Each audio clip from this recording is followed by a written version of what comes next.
baik dari pihak perusahaan hingga masyarakat yang berada di sekitar lokasi. Sebelumnya Bahlil menegaskan PT GAC Nikel merupakan satu-satunya perusahaan yang memiliki izin usaha pertambangan tambang nikel di Raja Ampat.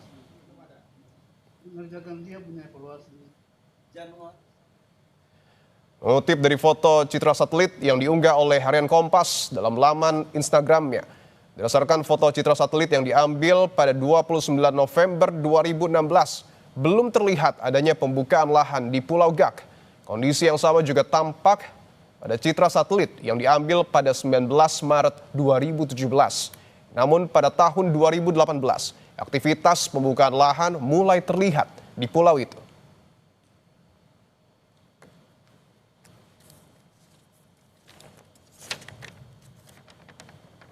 Pemerintah Indonesia bertanggung jawab atas kerusakan lingkungan yang terjadi di Raja Ampat di Papua. Greenpeace Indonesia mengkritik dampak buruk eksploitasi nikel di kawasan Raja Ampat, Papua.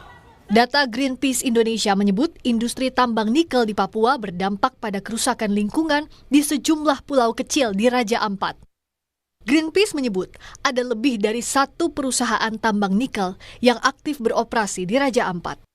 Yang disampaikan Pak Menteri Bahlil tadi yang katanya mau membuat ketidaksimpangsiuran itu memungkinkan untuk membuat kesimpangsiuran baru atau kekeliruan.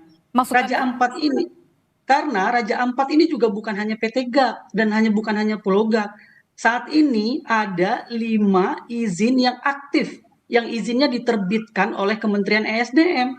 Ada Pulau GAC, ada Pulau KW, ada Pulau Manuran, ada Pulau Batangpele, dan ada di Waigeo Besar. Dan ini bukan cerita soal dia jauh dari lokasi pariwisata atau tidak. Undang-undangnya sudah jelas melarang bahwa pulau-pulau kecil itu dilarang ditambang. Putusan MK juga sudah jelas memperkuat peraturan perundang-undangan ini gitu.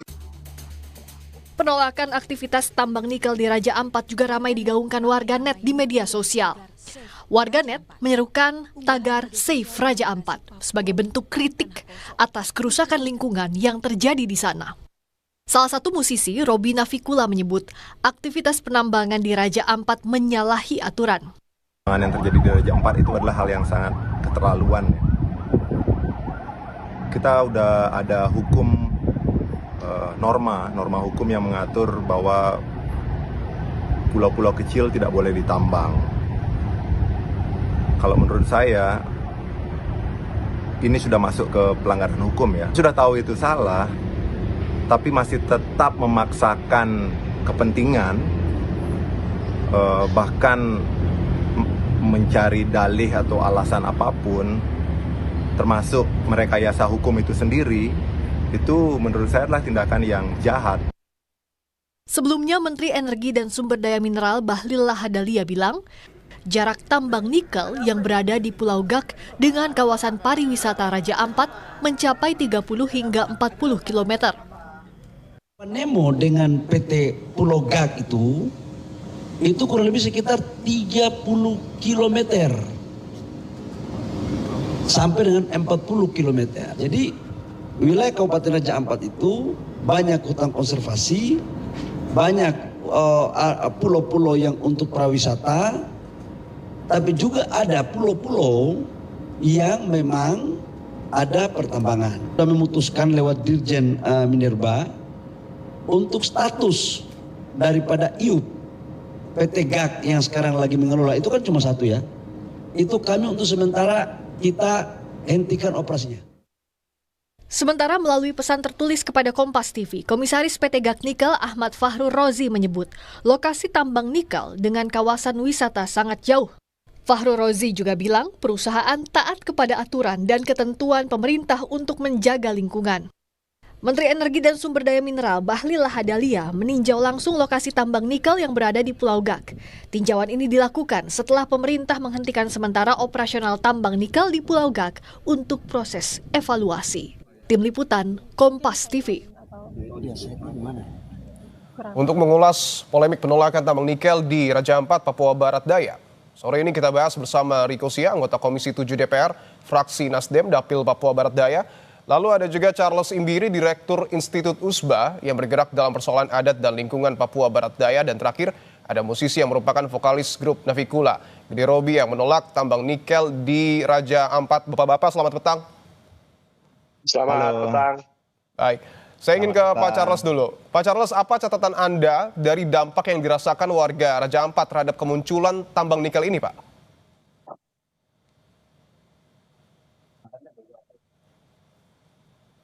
Pak Charles, mohon maaf, suaranya bisa dibuka dulu. Masih di mute, Pak, suaranya, mohon maaf.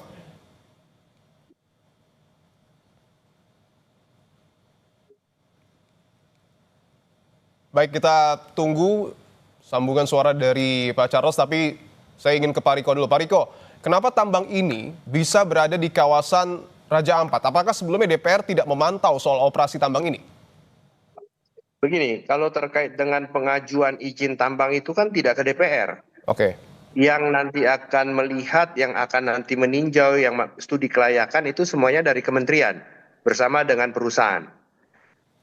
Ya. Begitu. Oke. Sehingga DPR pasti tidak tahu. DPR pasti tidak tahu. Artinya tidak ada komunikasi yang kemudian terjalin antara DPR dengan pemerintah.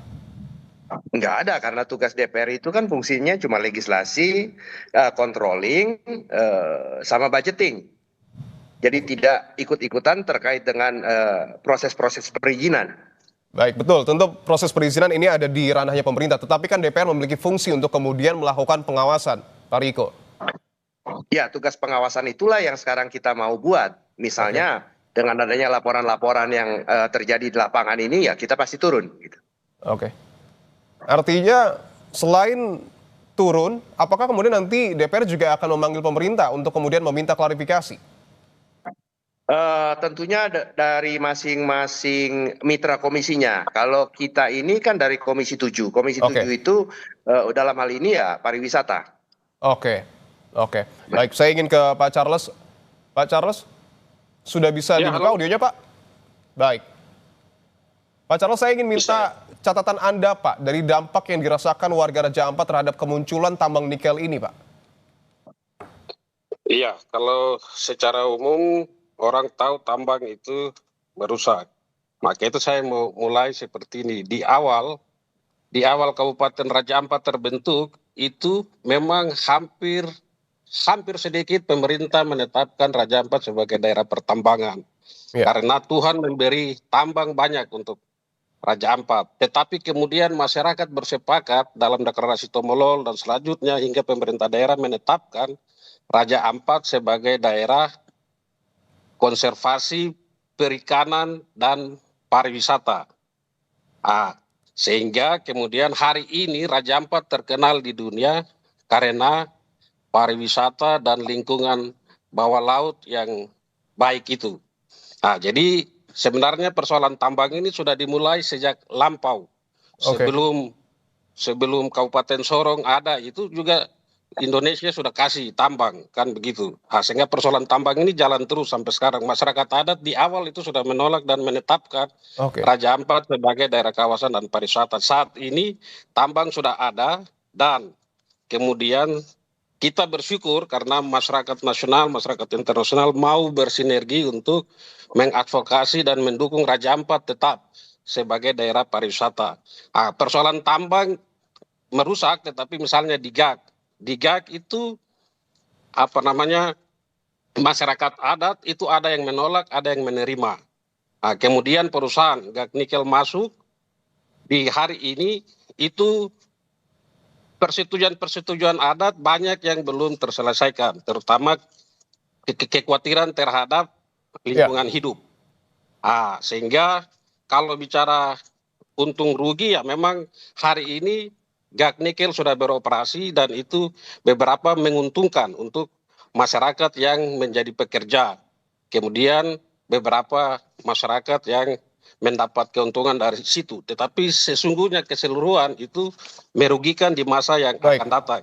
Karena hal ini tidak dilakukan dengan baik, maka KW juga ikut, lalu Batang Pele juga ikut. Sehingga kita harus patuh kepada kesepakatan di Raja Ampat yang sudah membuat Raja Ampat sebagai daerah konservasi, pariwisata, dan perikanan laut. Dan kemudian ya kita harus kuat juga tegas pemerintah nasional bahwa undang-undang melarang beroperasinya tambang di pesisir pulau-pulau kecil, sehingga kemudian tidak merusak habitat. Itu kita mulai dulu supaya konflik ini tidak menjadi konflik horizontal, tetapi negara harus hadir untuk memberi kenyamanan bagi masyarakat adat. Nah, itu saya pikir utama. Baik, saya ingin ke Mas Robi terlebih dahulu. Mas Robi, apa yang kemudian membuat Anda dan juga musisi lain, seniman lain, ikut tergerak untuk menyuarakan penolakan tambang nikel di Raja Ampat? Ya, kalau dari perspektif seniman sih semuanya berbicara tentang hati nurani ya.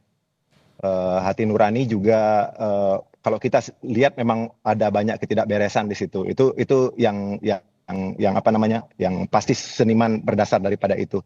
Tapi kalau saya sendiri juga melihat secara holistik, tambang nikel itu kan dibuat untuk memenuhi kebutuhan transisi energi kan. Ya. Dan agenda besar transisi energi di dunia termasuk Indonesia adalah untuk mengatasi krisis iklim. Itu agenda besarnya. Kita kembali ke situ. Krisis iklim, goal besarnya adalah untuk mengatasi krisis iklim. Oke, kita tidak anti pada transisi energi. Tapi yang kita anti adalah supaya tidak terjadi kontraproduktif. Goalnya kita adalah mengatasi krisis iklim, perubahan iklim yang sekarang sudah emergensi. Nah, secara alami, usaha-usaha yang dilakukan oleh masyarakat, pemerintah, sinergi untuk mengatasi krisis iklim adalah melestarikan hutan-hutan yang tersisa, menjaga konservasi pada terumbu-terumbu karang. Susah payah di grassroots ikut serta untuk, bahkan pemerintah sendiri semuanya tujuannya adalah untuk, goal besarnya kan untuk mengatasi krisis iklim gitu. Nah, dengan adanya pertambangan yang merusak lingkungan, merusak hutan, deforestasi, merusak terumbu karang sekitar seperti yang terjadi di banyak pulau di Indonesia, termasuk sekarang yang akan terjadi di Raja Ampat. Ini kan kontraproduktif dengan tujuan besarnya ya. Tujuan besarnya transisi energi untuk krisis iklim, jangan sampai kegiatan ini justru memperparah krisis iklim. Itu kan artinya jauh panggang daripada api ya. Iya. Oke. Baik, saya ingin ke Pak Riko. Pak Riko, kita tahu bahwa UNESCO juga sudah menetapkan Raja Ampat ini sebagai global geopark. Apa yang kemudian akan DPR lakukan jika berkaca pada begitu masifnya protes yang kemudian dilakukan oleh publik terkait dengan penambangan nikel ini? Baik, sebenarnya yang terjadi adalah pelanggaran terhadap undang-undang. Nah, kalau kita bicara terkait dengan pariwisata tadi, apa yang sudah dilakukan oleh Kementerian dalam hal ini SDM dengan mengeluarkan izin, selain PT GAK ya, PT GAK ini adalah perusahaan yang memang sudah sangat lama. Dan semua izin, kita juga cari data, semua izinnya lengkap terkait dengan RKAB, IPPH, terus kemudian IUP-nya, juga ada dokumen lingkungan. Yang kita temukan dari hasil kemarin ini adalah tidak ada kesalahan-kesalahan besar, hanya kesalahan kecil. Dan itu tidak masalah. Memang dari dulu sudah saya sampaikan bahwa ini nggak mungkin masalahnya di Gang Nikel karena jaraknya juga cukup jauh. Yang jadi masalah dan menjadi protes daripada masyarakat yang sering WA ke saya sebagai aspirasi adalah PT KW Sejahtera Mining yang ada di Pulau KW, PT Mulia, Raymond Perkasa yang baru bor kurang lebih 10 sumur, namun di sana dia tidak punya izin, kelengkapan izin, sehingga itu sudah tindak pidana. Juga PT Anugrah Surya Pratama yang menurut laporan LHK kemarin di sana memang sudah terjadi tindak pidana yang mana ada pencemaran dan kerusakan pada ekosistem laut di wilayah dia beroperasi. Nah, sama seperti yang disampaikan oleh Pak Charles tadi, Undang-Undang Nomor 1 Tahun 2014 yang sudah dikuatkan dengan putusan MK Nomor 35 Tahun 2023 tentang pelarangan aktivitas tambang di wilayah pesisir dan pulau kecil. Kalau Pulau GAK ini dia adanya sangat jauh dan tentunya tidak berpengaruh. Dia dataran besar. Nah, kalau yang pulau-pulau kecil ini kan PT KW yang sangat berdekatan dengan daerah pariwisata. Misalnya contohnya Wayak, Mulia Raymond. Ini semua di dalam lingkungan tadi Global Geopark.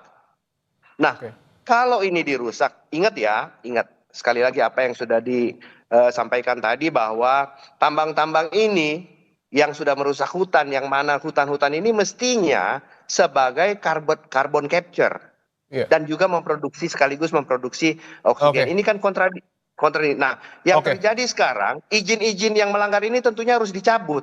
Dicabut, bukan dievaluasi. Oke. Kalau GAK silakan dievaluasi ya. Kalau yang 3 ini karena memang sudah melanggar undang-undang, ya dicabut. Nggak boleh. Kasihan dong masyarakat yang ada di sana. Oke, tadi Yang Anda sudah artinya menjelaskan yang bahwa Pak Riko, ini Pak, tambang ini kan suatu saat kan nanti akan pergi begitu aja. iya, Bagaimana dengan sisanya orang-orang yang nikmati kehancuran itu? baik, baik, Itu Pak harus Riko. dipikirin secara hati nurani tadi. Tadi Anda sudah menyebutkan bahwa ada dugaan pelanggaran undang-undang, kemudian juga merugikan lingkungan dan juga berpotensi merusak wisata. Apakah kemudian Anda meyakini ada dugaan pelanggaran pidana dalam tindakan ini?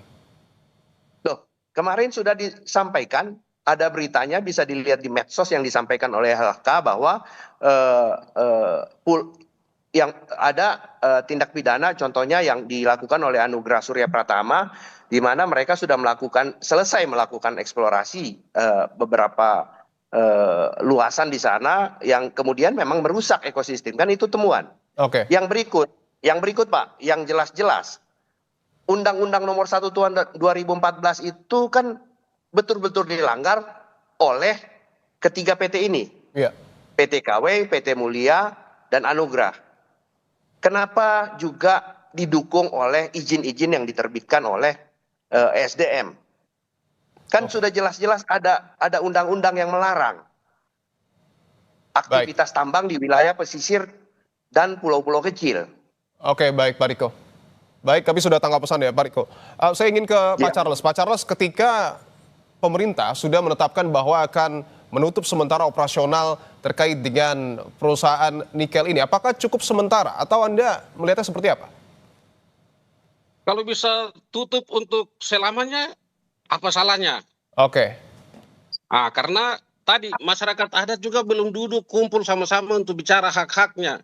Ya. Bahkan hak-hak ini selalu terabaikan di pemerintah. Saling tuduh, lepas kewenangan antar pemerintah daerah dan pemerintah pusat. Ini bukan baru terjadi hari ini. Sudah bertahun-tahun lamanya masyarakat adat di Raja Ampat ini tidak terlibat untuk bicara haknya. Ini Tuhan kasih mereka tanah air untuk mereka tinggal di situ. Semua mereka punya, tapi kemudian mereka dalam proses eksplorasi ini mereka tidak banyak terlibat dan kemudian mereka mendapat bencana, dan kita tahu tambang ini merusak, daya rusaknya luar biasa, sehingga kalau bisa bukan hanya sekedar sementara tetapi evaluasi total, tutup total begitu. Lalu kemudian libatkan masyarakat adat untuk duduk di situ, semua hak petuanan adat duduk di situ, sehingga kemudian dalam berdiskusi tentang perkembangan pembangunan di Raja Ampat dan di nasional ini, RT RW-nya Raja Ampat ini mau diarahkan kemana, sehingga kemudian masyarakat adat ini juga tahu, sehingga hukum adat tidak lagi bertentangan dengan hukum nasional. Hukum nasional ini kan tadi hormat Bapak Riko, terima kasih mereka berjuang di atas jaga kita di daerah, tapi kan daerah ini kan kita tidak tahu itu Bapak mereka itu bahas apa, tapi kita bersyukur mereka membantu kami, sehingga disitulah masyarakat adat punya posisi. Dan kemudian kalau daerah ini makmur, itu akan membuat Indonesia juga menjadi makmur, dan kemudian jembatan emas ini yang kita harus jaga antara pemerintah dengan negara. Tetapi terlebih adalah lingkungan hidup ini menjamin masyarakat adat mulai dari hari ini terus selama-lamanya kan. Itu. Kalau tambang rusak sudah selesai. Maka itu penting masyarakat adat dilibatkan, tidak hanya kepentingan nasional saja yang diperdebatkan. Sehingga kalau KW tidak tutup, daerah lain akan buka. Begitu juga kalau Batam Pele tidak tutup, daerah lain akan buka. Karena semua masyarakat adat ini punya tambang. Di Raja Ampat ini nikel semua. Sehingga itu penting ketegasan dari pemerintah nasional, dan kami berterima kasih kepada semua orang yang bersimpati dan bersolidaritas dengan masyarakat di Raja Ampat dan ingin Raja Ampat tetap bercahaya seperti uang 100.000 itu. Indonesia taruh 100.000 itu Raja Ampat, tapi maksudnya ini apa ini? Mau jual kah? Mau bagaimana begitu? Baik, Pak Charles. Sehingga tata ruang ini kita jaga, dan kemudian pendidikan lingkungan, pendidikan kemasyarakatan untuk buat wajah Papua itu menjadi tetap cerah melalui Raja Ampat. Baik Pak Charles, tadi Pak Charles mengatakan bahwa lebih baik ditutup secara permanen. Mas Robi, apakah Anda sepakat dengan pernyataan tersebut? Sepakat sih. Sepakat. Karena nation branding Indonesia yang saya yakini sebenarnya adalah keanekaragaman hayati ya. Jadi usaha yang kita lakukan adalah keanekaragaman hayati, dan segala kegiatan ekonomi yang menghancurkan lingkungan adalah kegiatan ekonomi yang tidak tidak sesuai dengan ekonomi itu sendiri gitu. Oke, apa yang kemudian akan dilakukan para musisi, Mas Robi, untuk membantu menjaga kawasan Raja Ampat? Mungkin melalui media sosial atau seperti apa? Ya, setiap orang kan berperan dengan caranya yang mereka bisa masing-masing. Paling-paling kalau musisi kita ingin ikut berpartisipasi dengan cara yang kita bisa. Mungkin lewat karya seni, mungkin lewat media sosial ke follower-follower kita. Dan di sini saya pikir sih informasi-informasi seperti begini kan sebenarnya sudah bisa diakses ya, banyak terjadi, sehingga saya pikir ada tanggung jawab dari musisi untuk mengedukasi audiens, karena goalnya sebenarnya kalau dicari kan ini bukan cuma tugas pemerintah, ini bukan cuma tugas LSM, ini bukan cuma tugas masyarakat adat, tapi ini kerja seluruh disiplin di Indonesia untuk menjaga Indonesia. Sebenarnya yang kita lakukan ini karena kita peduli dan sayang pada Indonesia aja gitu. Iya, oke. Saya ingin ke Pak Riko lagi. Pak Riko, dalam waktu dekat, apakah kemudian, ini singkat saja Pak, apakah kemudian kami minta ketegasannya lagi, apakah DPR akan memanggil pemerintah dalam waktu dekat? Iya, tentunya setelah masuk masa reses kami akan meminta semuanya diundang untuk hadir membicarakan ini. Yang pasti saya merasa heran, kenapa Pak Bahlil hanya pergi ke Pulau Gak Nikel, yang mana di sana kita tahu nggak mungkin ada masalah seperti yang disampaikan Pak Charles, ada pro dan kontra. Tapi rata-rata semuanya sudah merasa tidak ada. Kenapa tidak pergi yang bermasalah, yang melanggar undang-undang ini? Itu yang saya mau tanyakan. Oke. Dan kenapa yang diberhentikan sementara adalah yang milik punya negara? PT GAK ini kan di bawah anak perusahaan dari PT Antam. Kenapa dia yang diberhentikan sementara? Yang lain tidak didatangi. Kenapa tidak diberhentikan yang lain gitu?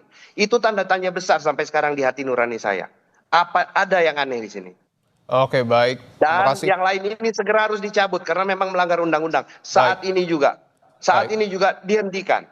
Semoga pesan ini didengarkan oleh pemerintah. Terima kasih Bapak-bapak, Pak Riko, Pak Robi, dan juga Pak Charles atas waktunya. Sehat-sehat selalu.